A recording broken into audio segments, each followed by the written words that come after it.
Welcome to MarineMax Lake of the Ozarks. I'm Ben Beecher.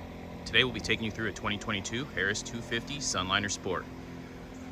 This boat is the midnight blue exterior with a sparkling champagne accent and black powder coated rails. Looks pretty sharp paired with the pillow top beach tan interior. Also coming around back, you'll see this model is equipped with the safety rail, ski pylon, and a 300 horsepower Merc naturally aspirated 8-cylinder motor.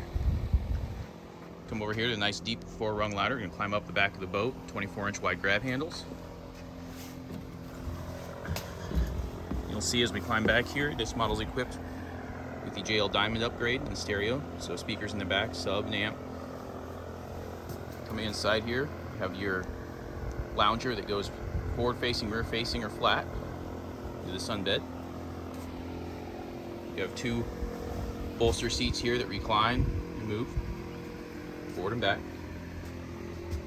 You have your Simrad Go 9 and of course DTS, electronic shift.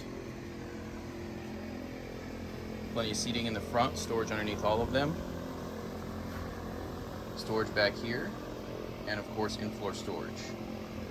Plenty of shade and entry points on the front, side, and rear of the boat. Once again, my name is Ben Beecher, MarineMax Lake of the Ozarks. Thank you for taking the time to go through a 2022 Harris 250 Sunliner Sport with me. Thanks, have a great day.